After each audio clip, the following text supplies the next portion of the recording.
Good afternoon and welcome. I'm Faladay Bell, the Director of Community at the Center for Communication. We're an independent nonprofit organization that connects students with professionals in the media industry in order to better prepare them for their careers. You can follow the Center for Communication on Instagram, on Facebook, LinkedIn, and Twitter. Our Twitter handle is @Syncom, and today's hashtag is Office Hours. This program will be recorded for those who cannot tune in live. And you can also watch our panels from recent seasons on our website, YouTube, and Vimeo channels. We plan to host more virtual programs in the coming weeks. You can join us next week on Tuesday, June 16th with Office Hours with music artist, producer, and author Richard Barone. You can sign up for our upcoming events and newsletters on our website at centerforcommunication.org. So many thanks to John Skidmore for joining us today. John is an Emmy-nominated producer and founding member of Jax Media, and he currently serves as COO and head of production, where he oversees all aspects of Jax operations. Some of his credits include Russian Doll on Netflix, A Black Lady sketch show on HBO, Broad City, which is on Comedy Central. He has also worked on stand-up comedy specials with Chris Rock and John Mulaney. And now I'll turn it over to John so that he can share his career journey before we start taking questions. Over to you, John. Thank you. Hi, guys. Thanks, Faladay. Thanks to the Center of Communication for having me. I'm John Skidmore. I'm the COO. I'm one of the founders of Jax Media. A little bit about my background. I'm New York-based. Have been since the early 2000s. I started interning and working my way up in independent film. From there, I sort of made the transition to TV when it was starting to have a big boom in New York in sort of the 2010s. From there, I had met the founder of Jax Media, Tony Hernandez, on independent features prior to that. And we realized that there was a sort of void in the industry for doing low budget union productions. And so the idea of Jax was, let's, not every story has a huge infinite budget. There's stories that either networks don't know or proven or don't believe in as much to start. And so how can we, do these the right way, do these union and bring these creators' visions to life. And that's the idea behind Jax. And so we founded in 2011, and we're going strong for almost a decade now. And primarily we do production in television. Like Faladay said, Broad City, Inside Amy Schumer were our first two series. We've since gone on to do Younger and Russian Doll and the Black Lady sketch show and Florida Girls on Pop, Living with Yourself on Netflix, amongst many others. We also have two weekly variety shows or talk shows, Full Frontal with Samantha Bee and Jesus and Mero on Showtime. We do stand-up comedy specials, which is primarily what I do on the ground. Did Tambourine for Chris Rock, did Kid Gorgeous for John Mulaney. I did Bumpy Mikes with David Tell and Jeff Ross. Have done 3 Mike Birbiglia specials. And so, yeah, we're rooted in New York, but we have offices in LA and London. LA we've had for a few years. London is an expansion we did this year. And we're starting to get into movies. We've done a few movies, but it's starting to shift our focus back towards that as well. So TV, movie specials, UK, try to expand and do as much as possible, primarily comedy, but we're also, are big believers that things aren't really genre defined anymore. Like, I guess Russian Doll is technically considered a comedy, but it's not really a lot, comedy. It's got like life, all the best shows have elements from drama and comedy in them. And yeah, that's sort of the top line for me. Faladay, I'll turn it over to you for questions. Sure. That was great. Okay, cool. Okay, let's get started. So our first question comes from Connor Watson. Connor is at Endicott College. Connor, go ahead and ask your question. Happy to. So, for a while now, I've been thinking of becoming a professional screenwriter as my career path. The genres I'm most interested in doing are drama and epics. I do tend to favor comedic stuff to an extent. What should I be doing right now to make sure my material is going to be strong enough so that I can get a job in a television production company soon? Cool. Thank you, Connor. I think that I have only a little bit of a background in writing, but have obviously through producing done a lot of, I've been exposed to a lot of writing. I think the constant refrain I hear is to not just watch as many programs, but also read a lot of scripts, because that teaches you how they're written best. And I was always told, and I think this is very true, and I still hold this today, is like, it's also good to watch, it's good to watch the great things because they're awesome. It's also good to watch the bad things to know what not to do, which I always found really fascinating as like you're sort of honing your craft and getting through that. And I will say that during these very strange times where we're, most of us are still working from home or working remotely, I guess for an aspiring writer, it's the best excuse to hunker down and write and practice writing and get as much stuff down as possible. Great. All right. So our next question comes from Katie at Princeton University. Katie Forwer. Sorry if I'm saying your last name incorrectly. Katie, go ahead and ask your question. Great. My question is, I was wondering if you could tell me what you look for from someone who's pitching a pilot. Great. Thanks, Katie. We don't at Jax, we look for just great stories and great creators. We try not to pigeonhole ourselves, though I know most of our work is comedy. Our interest has always been in a unique, we call it a singular vision.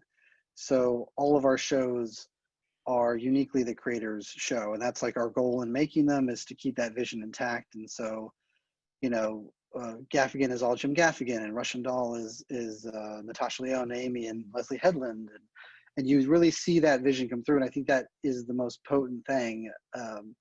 We're not into watered down concepts or overly broad things. I think what interests us is something, a fresh take, a unique visual style, a unique narrative style that sort of maybe takes certain conventions and flips them on their head, or just approaches things from a different way. And so I think our eye is always for something a little bit different when we're looking for stuff. Do you guys take a lot of pitches from people like, new and upcoming writers? Yeah, our development team, again, based in New York, but with people in LA and the UK, are always hunting for new talent, new writers, and new concepts. So we don't, just take pitches from the big people. Like, we like to find, again, it's been our sort of cornerstone, starting with Broad City, is like the new emerging voices, which we find the most fascinating and ultimately become the most impactful in media. Nice. Awesome. Okay. Our next question comes from Haley.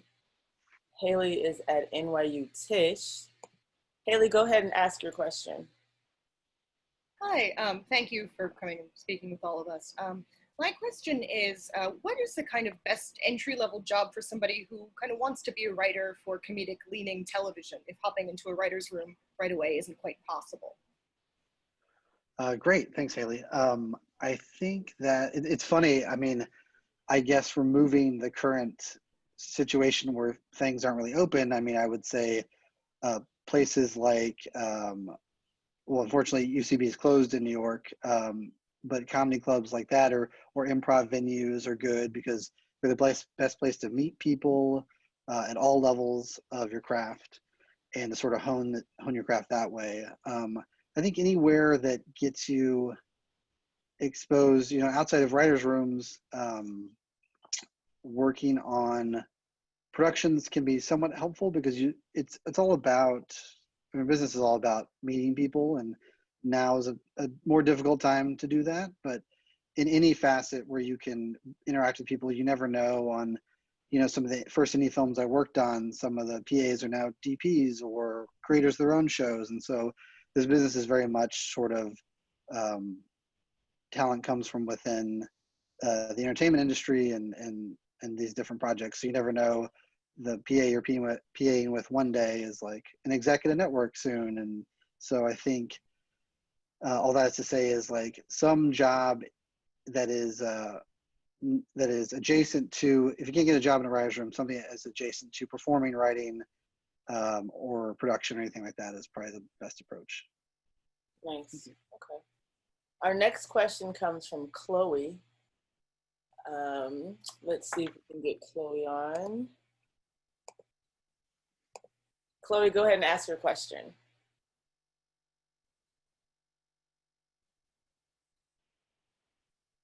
You should get a prompt that says, yep, there you are. Hi, how are you? Thanks for having me on.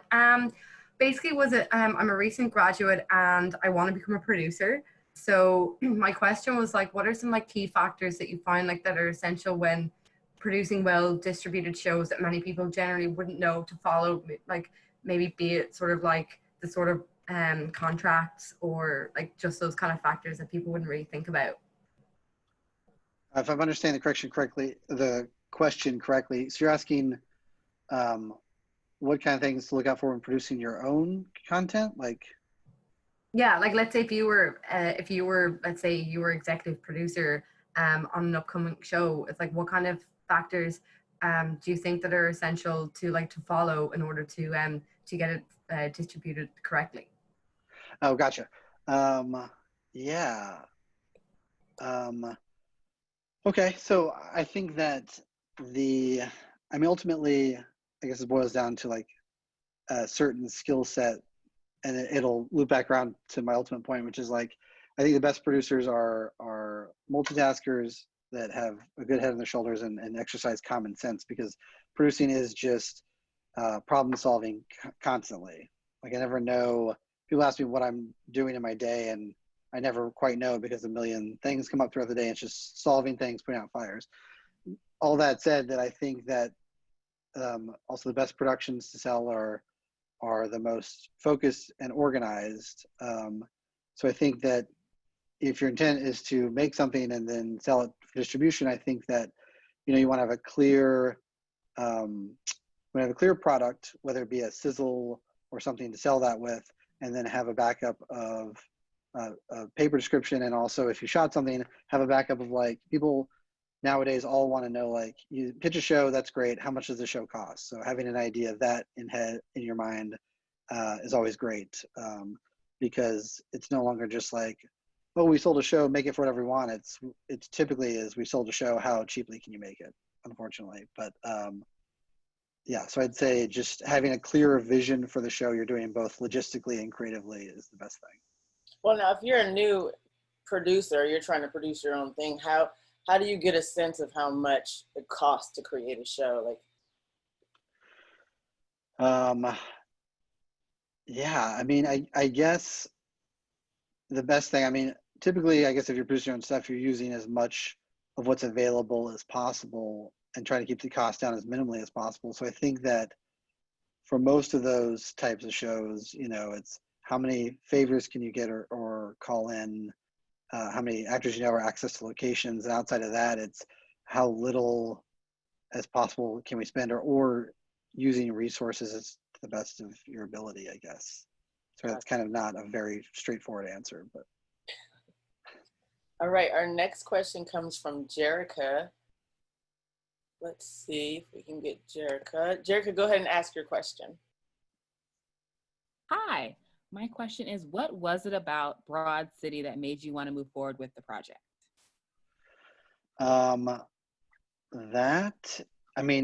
Everything is sort of the short answer. Thanks, Jerica, for the question.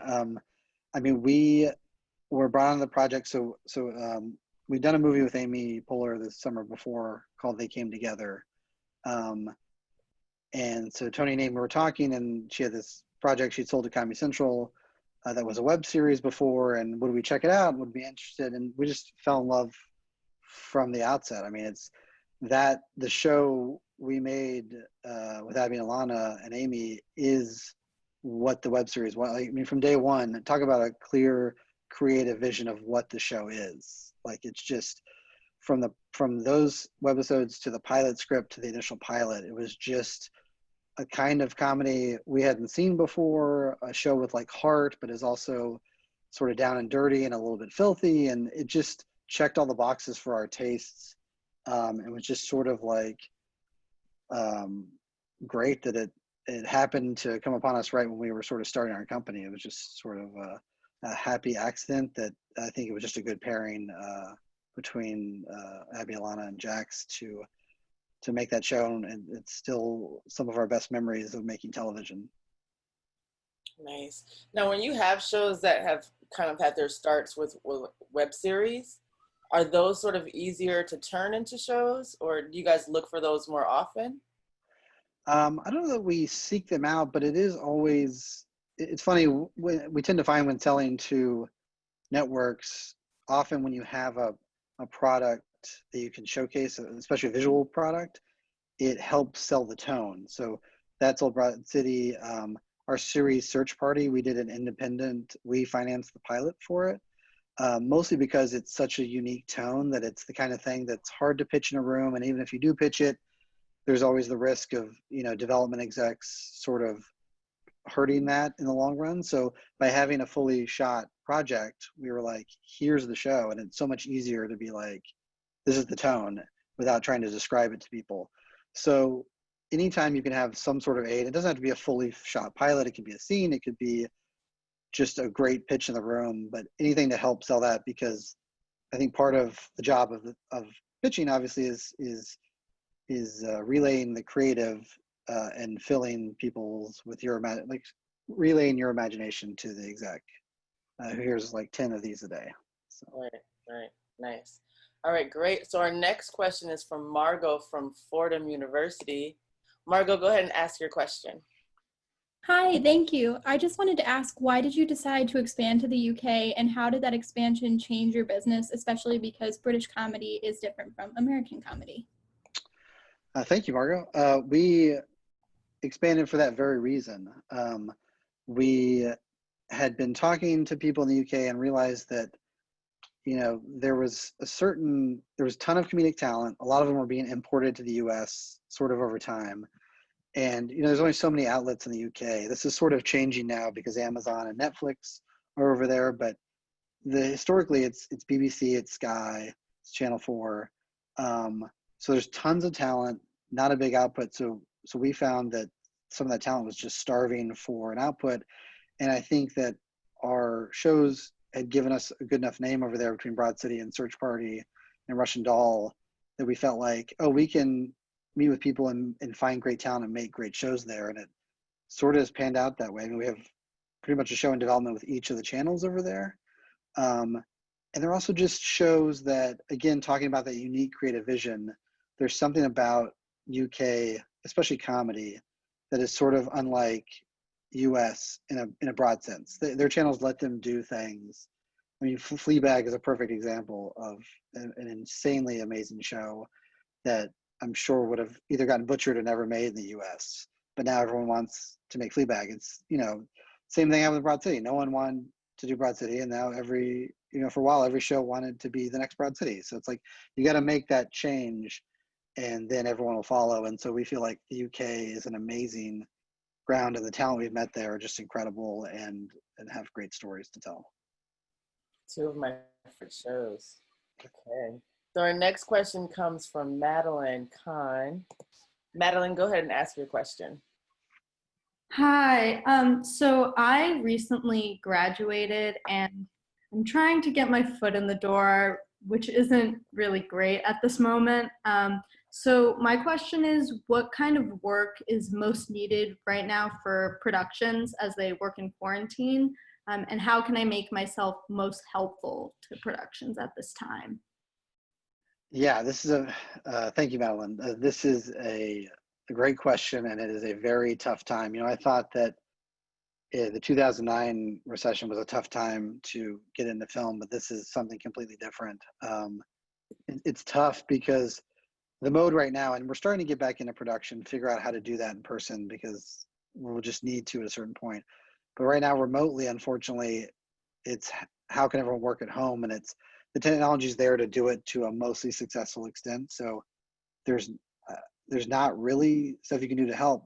However, as we transition back into TV, I think there is going to be a big need for crew, because I think everyone's going to sort of go back in the same waves. So it's going to be like no one's shooting now except for a handful of remotes, and then suddenly everyone's going to want to be shooting. So in a way, I hope that it will be a good time to jump in at that point. There still will be social distancing, still remote working, but certain things can't be replaced.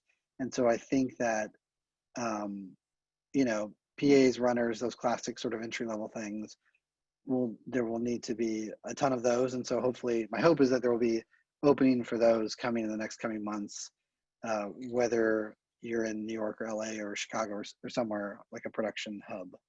So hopefully that helps.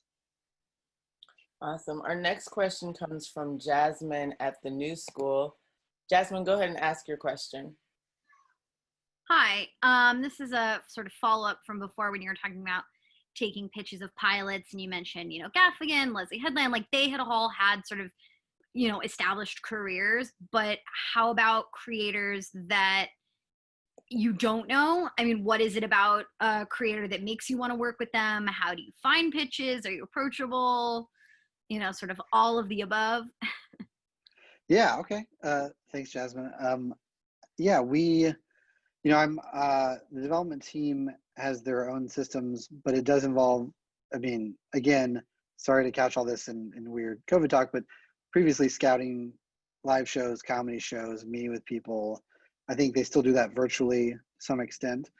Again, what we look for is the passion and the vision of the creator for a project. So yes, we've had big names. We've also had, you know, Sarah Violet and Charles Rogers, who do Search Party, had a movie called Fort Tilden that was at film festivals, and that was sort of their calling card. So they weren't huge names at the time, but they had a very clear vision for the show, and so we sort of latched onto that.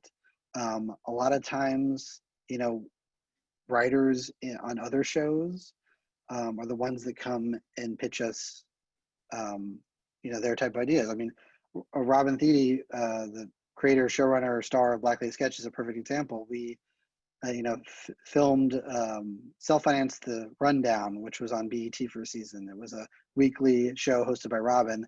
At that point, she had been the head writer of Larry Wilmore, and Tony met her and just loved her, and you know, that led to that project and then this other project. And so we sort of try to, a lot of the talent we work with over and over again, and always, you know, not always in the same capacity, but in advancing capacities. And so, yeah, I guess the short of it is we look for the passion and the vision that the creator has, and that's really what's compelling to us.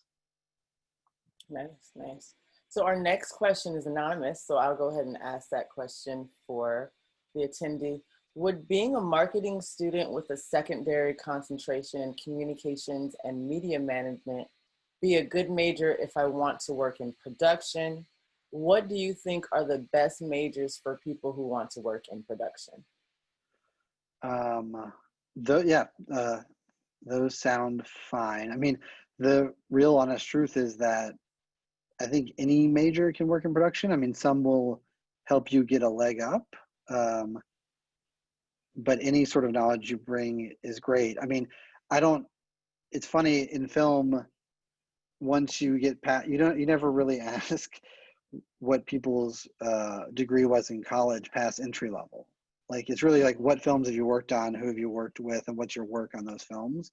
So in a sort of cynical way, it's anything. You could literally come from any walk of life, if you've got the right attitude and mindset for production and work in it. That said, the marketing major and the minors you mentioned are great to have sort of an already step up, instead of just coming from nowhere and trying to jump in this. You at least have a base of knowledge, which will always help you get a job in any field you want. Nice. Our next question comes from Shannon at Pace University. Shannon, go ahead and ask your question. Hi, Hi. So my question is, if you are trying to work at a company and the job that you're like really going for is not there, what do you suggest we do? Well, I guess I mean, it's interesting. So I guess you have to make a decision at that point. If you're saying that they have maybe another job for you at that company, it's not the job you wanted, but you love the company, there's a certain logic to that because you get into that company. If you're saying just flat out there's no job there and you love, well, I guess I should ask, if you're still on, is that the question? Is if you can work at a company but not in the job? Oh, sorry. I took her off. I can bring sorry. her back, but I took her off. I should have asked that first. But go ahead. Let me see. Sorry. You're good.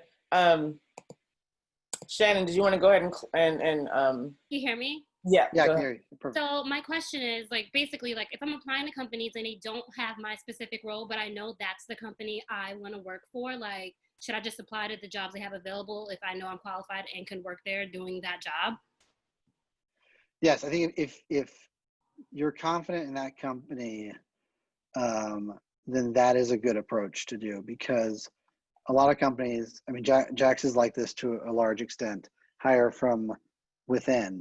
And so if you believe in the company enough, that's a great way to like get in with the company, get to know their, their systems, how they do things, how they approach work. And, worst case scenario, if you get that job and some other job that you actually want comes available, you can jump to that, because the old adage is the best time to look for a job is when you have a job. So.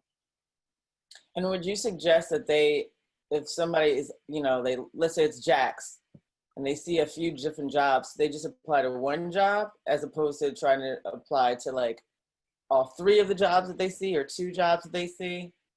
I mean, Jax still sort of operates like a smaller company in that it's not that, I think if you did that at like an NBC where there's a huge HR department that funnels all the resumes, I guess I never see the harm in applying to multiple jobs, because, they're looking, when we look to hire people, we look job to job, and we don't ever like compare resumes across positions we got. I mean, if we notice it, we might ask in the interview if we want to bring the candidate in, but I mean, I think there's never harm in putting as much feelers out there as possible. And I would say, like, I would stop short of applying for a job that you're totally not interested in at a company you want to join. Like, you should have some interest in, like, if it's accounting, but you want to be like a writer director, so like production would be close enough, but accounting is maybe just not even what you want to do. Then I would avoid that. Nice. Okay. Our next question comes from Liesl at Drew University. Liesl, go ahead and ask your question. Hi, so my question is, what is the best thing for a recent college graduate to do in order to take the first step in a career as a director or producer? Gotcha. Thanks, Liesl. So it's sort of two different things. I mean, I always say for directors and writers, is to go and make stuff is the best thing to do, honestly, because it's production is built in a way so, like, sure, producers can work their way up, and to a certain extent writers can, because you get a writer's assistant, and then there's not really a clear path for directors. I mean, some assistant directors become directors, some writers become directors, but the best thing to do for creative minded people like that is to the best of your ability to flex that creative muscle and make stuff, maybe while you're doing stuff on the side. For producers, there's a million paths to it, but I think the best producers are the ones who sort of have a handle on every different department. So there's not really a bad place to start. Like, even if you don't love costumes, but you get a costume PA job, it's a great way to learn a whole system of how the shoot works and bounce around. My first couple jobs were in the office, but then I was an art department coordinator. And so I sort of, by getting a handle on those different things, it makes you a better overall producer, I think. Nice. Our next question comes from Yuga at UCLA. Yuga, go ahead and ask your question. Hi, can you hear me? Yes. Yes, thank you so much for this session. It's been really helpful. So the question I wanted to ask was about how you choose your TV projects and how you staff your writer's room. I primarily want to ask as a recent, as a grad student at UCLA TFT, because you choose to work with a lot of amazing female creators, and it's really cool to watch. And I'm wondering if that's a certain decision you guys took at Jax Media before you picked up these projects, or if it was just something that naturally fell into your lap. Both Black Lady Sketch Show, Amy Schumer, Full Frontal, they're all amazing shows that I have been following since the beginning. And one thing I found consistent is that Jax has been the forerunner in picking these projects. So I just want to know how you develop them. Well, thank you very much for the compliments.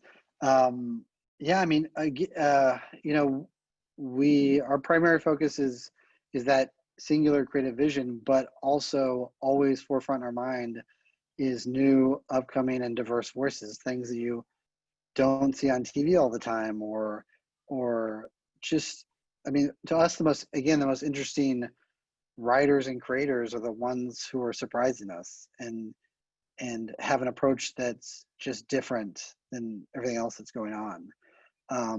So, you know, our approach isn't, you know, we don't have any sort of quotas like we need X number of shows by women. Ours is always just like, what's the best show? And more of those tend to be female creators, to be honest. I mean, you know, we're always open to things that challenge us, things that ultimately make us laugh, because that's sort of all of our instincts as producers.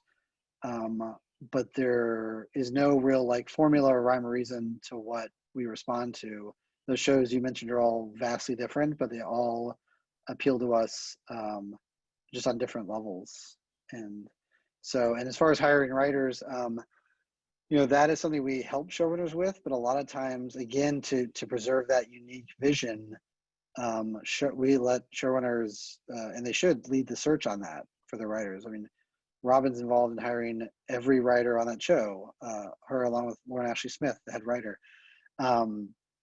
And on all of our shows, you know, Natasha meets all the writers on Russian Doll. And but then again, that's the way you get the small group together. Again, our shows tend to have more limited budgets, so smaller writers' rooms. So that's how you get that pool of talent together, is like the most focused energy that aligns with the creator. It gives you the best show. I'm glad that we have that recorded, that women make really great, fantastic work. Our next question comes from Maria at UCLA. Maria, go ahead and ask your question. Hi, John. Thank you so much for speaking with us. Again, I'm Maria. I write female-driven comedies, and I pivoted to screenwriting from working in the art world. I recently collaborated with a female actor and visual artist to write a pilot for an Offbeat comedy half-hour series about a woman in the art world, which is sort of, as you can tell, a niche project, both in terms of subject matter and tone. And in that way, I feel like it's really similar to Russian Doll, which I loved, so I'd like for it to be similar to Russian Doll. So I'd just like to know if you have any suggestions for marketing a niche project like this one, who'd be interested in this sort of thing, and would I be able to send it to Jax? Great, thanks, Maria. Yeah, in terms of marketing it, I think, again, if we're talking about a unique tone or sort of a niche thing, then something to help sell it would be great. And again, no one has to like go shoot the whole thing, but like, since this is a visual artist, I would imagine part of their work sort of combines with that pitch you're talking about, which is another thing to help sell that makes it different from other places. I'd say of where to sell.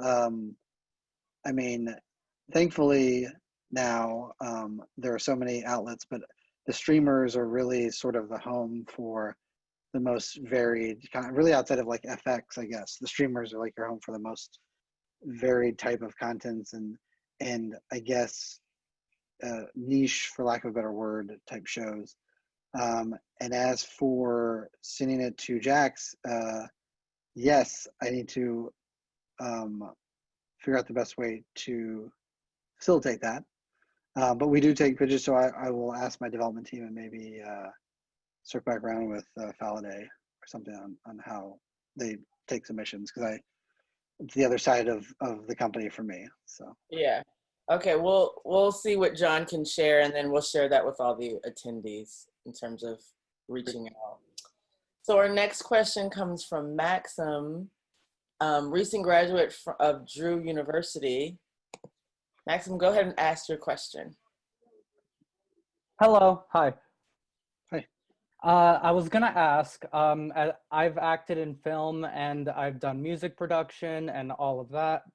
And I was gonna ask, what is your approach to the editing process as far as sound design goes? So ADR, music backing, track choices, and transitions when it comes to like late night talk shows and how that varies from film and TV. Sure. Thanks, Maxim. Well, there are two very different monsters. So late night shows are normally shot day of. Now we're shooting them basically the day before because they're done remotely. But because of that, I mean, basically what you get out of the studio is what you submit, with a few fixed bumps or tweaks here and there. So you set up the studio to be as ready to go, both lighting and sound wise, as possible. So the edit's very minimal because you basically have a few hours before you have to upload it to the server or the cloud or the broadcasting gods or whoever. And then, but for scripted, it's a much more nuanced process, even for stand-up.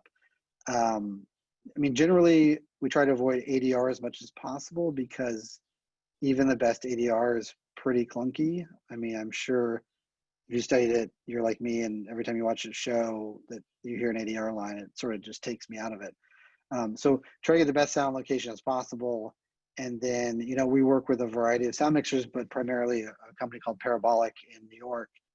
And they're just amazing at, layering in the music, the sound, the transitions, and making it sort of all one whole piece, which is really nice because it's also typically one of the last two steps.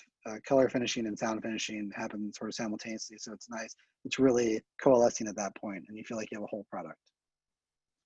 Nice, interesting. Okay, our next question comes from Nandana. I apologize if I'm saying your name incorrectly. She is currently at Fordham University. Nandana, come on, go ahead and ask your question. Hi, no, your pronunciation was correct. Hi, Nandana. Thank you so much for speaking with us today. My question was, what are some challenges that you faced in the entertainment industry that were unexpected, especially maybe on the business side, if you can talk about that? Of course, yeah. I mean, it's so funny, like sort of what I talked to you about before, which is producing this constant problem solving and putting fires out. So those issues on the business side are so varied and really run the gamut of locations falling out at the last minute to, actors' deals falling through to whole sort of networks collapsing overnight. It's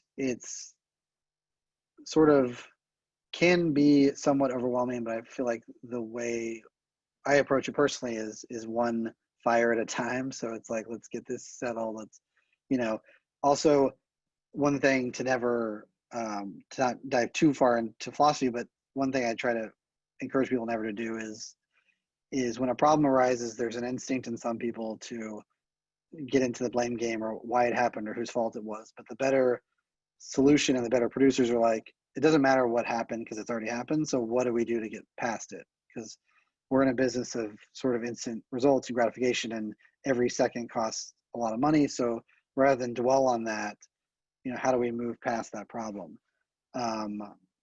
As for any specifics, I don't have any off the top of my head. I can only say that almost everything has happened at this point that you would think. Snow outs. I mean, I was on one show where the creator was like, I want to shoot at the Standard Hotel in LA. And I was like, great. I called the Standard. I got it all booked. I realized the night before I had called the wrong Standard Hotel because there's two of them. So I had a sort of panic attack, but I somehow was able to fix it. So we got in the next day to the real one. So all sorts of things like that come up. And there's a million stories like that. But yeah. Can you explain, are there some specific differences between just like a producer and the executive producer? Like what is the distinction? Yeah, I mean, generally, it's funny because film and TV are reversed. So typically in film, the producer P is the lead creative person on the show besides the director. Executive producers in film tend to be either money people or sort of overseeing things or putting their name on it. TV, that's reversed. So EPs are the top people on the shows. Producers sort of tend to handle more day to day or tend to be more ancillary people. There's no real definition. I mean, I always refer to a producer as someone who is on the ground day to day doing stuff, and an EP is someone who's sort of overseen. That's not 100% true, but it sort of holds most of the time, I feel like. Got it. Nice. Okay. Our next question comes from Amanda Maddox at San Diego State University. Amanda, go ahead and ask your question. Hi, so I just graduated in May with an emphasis in directing and screenwriting from the film program, and you talked a little bit about what attracts you most to new story ideas or scripts, but my question is, how do you then collaborate with the writer of the project to develop that vision and bring it to the screen? Like, what is Jax's role in that? For sure. Thanks, Amanda. So our role varies project to project, to be honest, but to boil it down, it is always, how do we take this vision to the screen and keep it as intact as possible? And typically, as I talked about before, we come from a more low budget background. That's sort of changing with our newer shows like Living with Yourself and others. But our role has been like, okay, we have the script. What can we afford, or how do we shape this to keep it as intact as possible, keeping as many of the exciting beats as possible, but still fitting it within the budget? So for ours, it's a sort of creative producing approach, and we try not to make it strictly dollars and cents. What we try to do is be involved in the writing process because it's a lot better for everyone involved. And what we do is sort of create what we like to call like a sandbox, where it's not firm guidelines, but it's more like you can have X number of locations an episode and X number of characters, or try to keep it to that. And we find that most creators, given sort of a broad strokes approach like that, they find it very helpful, because sort of writing without parameters is a little bit daunting and can sometimes yield unruly results. So by giving loose parameters, and they're not always, they're not steadfast in every episode. You'll notice on a lot of our shows, Broad City is a perfect example. We have limited resources for the season, but if we want to do a big episode, we'll do what's called a bottle episode to offset that. So the hurricane episode offsets the wedding episode, because we can use less days to shoot it and more days to shoot this. So ours is a holistic approach, and part of what we do is we have all the scripts written ahead of time, which helps tremendously because you see the whole vision for the season, and rather than tackling it one episode at a time, you can maximize your resources both in locations and casting, and not have to, you can shoot out, one actor all in a day who appears across 3 or 4 episodes rather than bringing them back 3 or 4 times. So that's how we help maximize the vision by saving money. Is that like industry standard to write the script for the whole season, or is that just something you guys do? It's not. I mean, it's sort of 50-50 now, because the orders are a lot shorter. I think previously it was probably unwieldy to do that when you had 20 episode orders.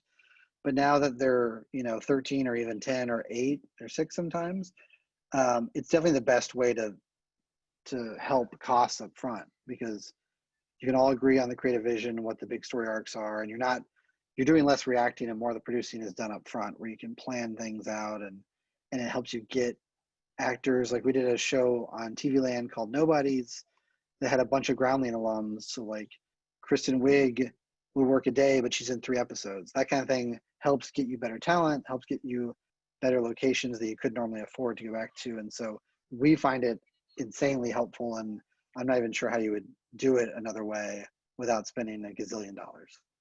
Nice. Okay. No. All right. So we've got a lot of questions. I think we're gonna try and do 4 more. I'm trying to get as many as we can in. I'll go faster. Yeah. Okay. So our next one comes from Carolyn at UCLA. Carolyn, go ahead and ask your question. Hi. So I'm actually not from UCLA. I'm from the Craig Newmark Graduate School of Journalism in New York City. Okay. I'm an entertainment photographer. My specialty is theater photography. I've shot for about 20 performing arts organizations and some shows that are transferring to Broadway. And I'm really interested in transitioning to unit photography for TV and movies. And I'm wondering how to break into that because from everything I've seen so far, you pretty much have to already be in the business. And I just a lot of the internships that might, help me get my foot in the door are just not happening this year because of coronavirus. Right. And I'm wondering in general, do I need to be reaching out to studios? Do I need to be just networking with individuals? How can I get involved with that? Great. Yeah, I think the best approach is to reach out to actually the press departments of the studios, simultaneously with, hopefully some of your works that you're talking about transitioning into Broadway, from off-Broadway, a good number of the photographers we used on our shows throughout the years know the artists. That's especially true for stand-up. So it's people like, oh, I want this person to shoot the show. And I think if you have the portfolio behind you, it's really just about getting in that door. So I think it's sort of simultaneously two approaches. It's meeting people, and then I guess cold emailing press departments to get your foot in the door that way. Nice. Our next question comes from Rebecca Silverman at the College of New Jersey. Rebecca, go ahead and ask your question. Hi, how are you? Hey. My question is, for someone who wants to become a director, and I hope to one day be able to start my own company, what would you recommend, starting off on that career path? Like I said before, directors, I think the best thing to do is to make as much stuff as you possibly can, especially now while there's no other excuse but to, everyone's trapped at home. So work on either a script or shoot visual things around your house. And it doesn't have to be fully formed things. It's, those kind of tricks that you learn shooting on your own are the ones that will really help you succeed long-term in directing, I think.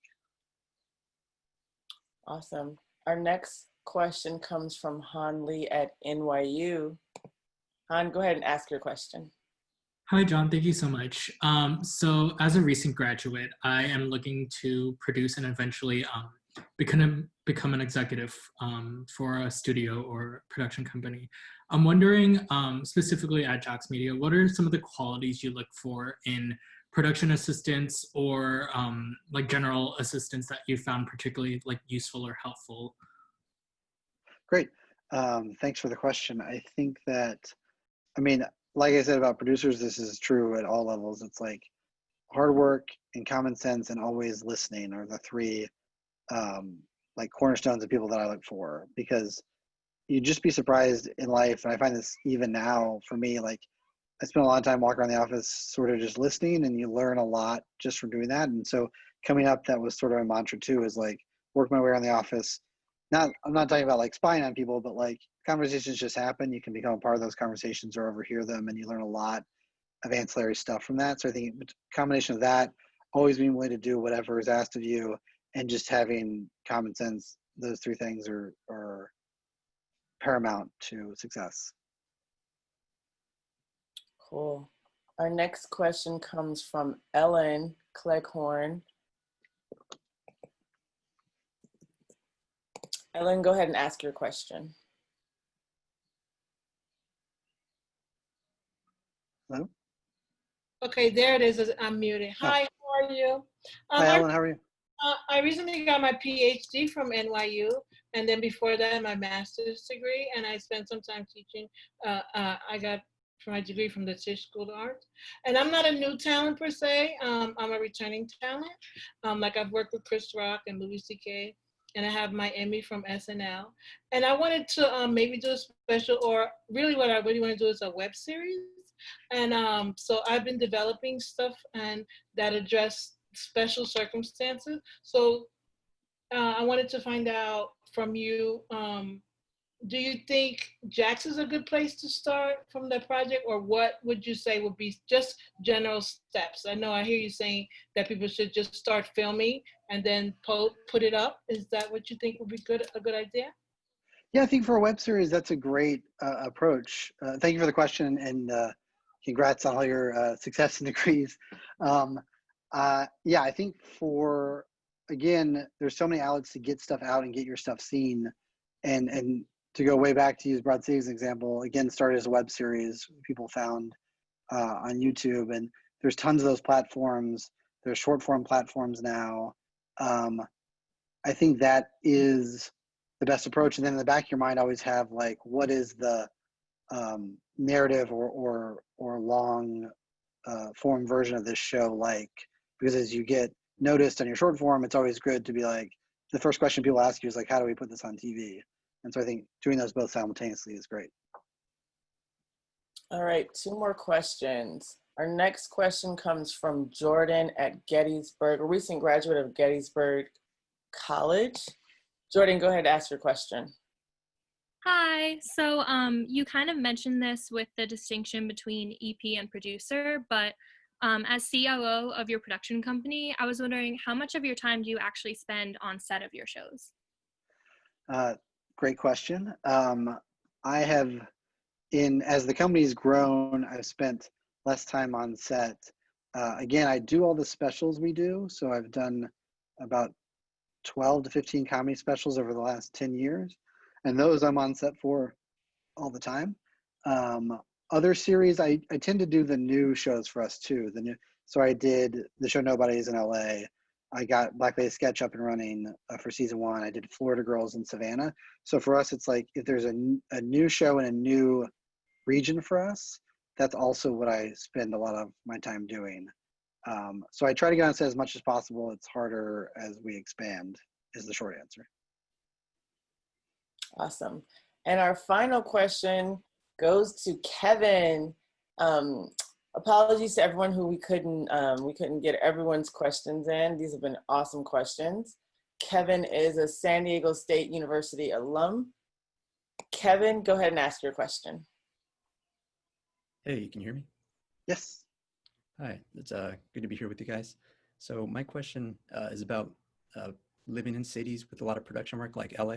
So I live in San Diego, about like an hour and a half from LA. And I wanted to know if I can still stay in San Diego for like the time being, how long I should stay here. Should I move as soon as possible? Should I figure out a way to make it happen?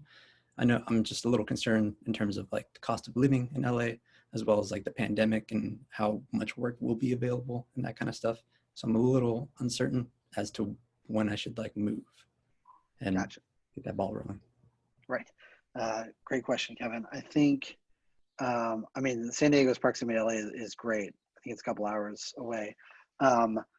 Definitely in the short term, until production gets up and going again, I think the safe bet is to stay in San Diego until you know to what extent people are out making stuff again. But I mean, it's always your threshold for commuting or how you want to do that. I mean, I've had people, my wife's an example of someone who went to school in LA, interviewed for a job in New York without any real plans, got the job and just moved on a dime. So like, I think you can interview for those type of positions while still living in San Diego for a cost saving thing.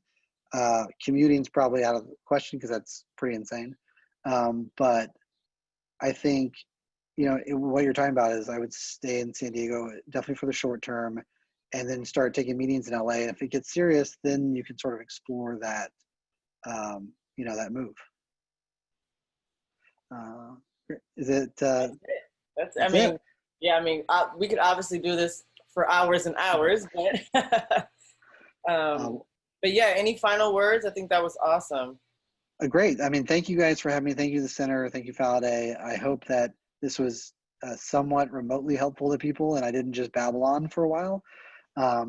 Great questions, and yeah, keep pushing forward. And we need more great people in film and TV. Awesome. Thank you so much, John. That was amazing. I learned so much. That was awesome. And thank you everyone for joining us today.